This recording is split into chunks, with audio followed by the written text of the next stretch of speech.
Paul here was speaking to Timothy and showed him the condition of society just before the coming of our Lord. This knew also that in the last days perilous times shall come, for men shall be lovers of their own selves, covetous, boasters, proud, blasphemous, disobedient to parent, unthankful, unholy, without natural affection, truce breakers, false accusers, incontinents, fierce, despisers of those that are good, traitor, heady, high-minded, lovers of pleasure more than lovers of God, having a form of godliness, but denying the power thereof. In the book of Matthew, Christ speaks about the condition of society just before his second coming, and it reads, "So likewise, ye, when ye see all these things, know that it is near, even at the door. Verily I say unto you, this generation shall not pass till all these things be fulfilled." And that which was to be fulfilled were wars and rumors of wars, ethnos against ethnos, famines, pestilences, earthquakes, and the rise of false Christs. And Christ says that the generation that witnessed these events shall not pass, which alludes to the fact that this generation shall witness his second coming. The Bible continues to give us clues so that we can identify the attributes of this last generation. And it says, "There's a generation that curseth their father, and do not bless their mother. There is a generation that is pure in their own eyes, and yet is not washed from their filthiness. There is a generation, O how lofty their eyes, and their eyelids are lifted up. There is a generation whose teeth are as swords, and their jaw teeth as knives to devour the poor off of the earth, and the needy from among men."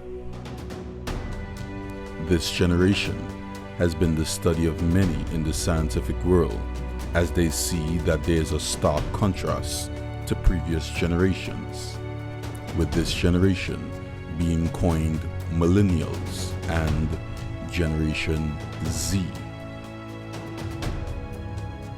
The Pew Research Center has defined both groups by dates.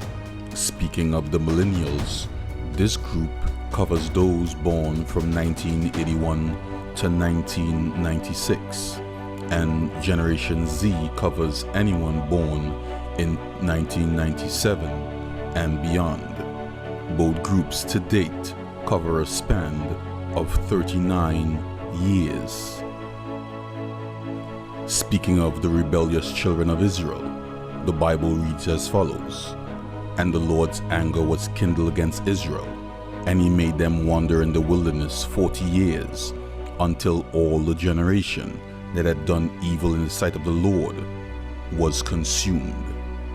Therefore we can conclude that it takes 40 years for a new generation to arise while the old is past. And it was because of the stubbornness of Israel that God permitted that generation to pass. And in like manner, the last generation to be upon the earth just before the coming of Christ are also likened as a rebellious people. The Bible reads, "O generation of vipers, how can ye being evil speak of good things?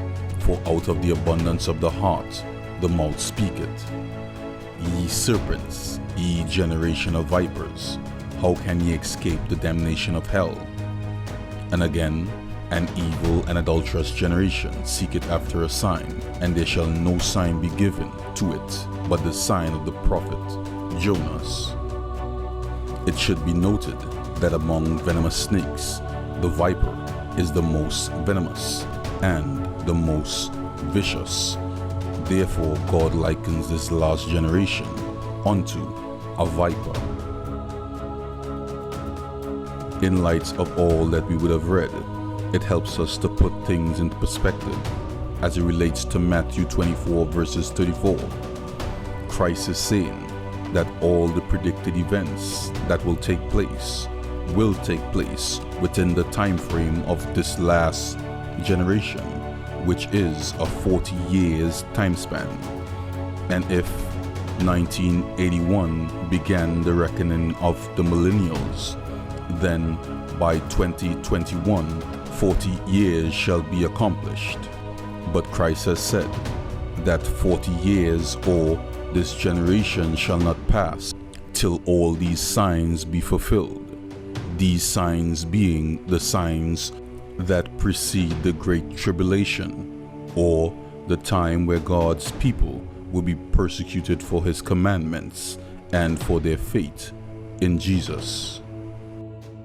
The question may be asked, is there a cure for this sin-sick generation? And the answer is yes, but you must stay tuned.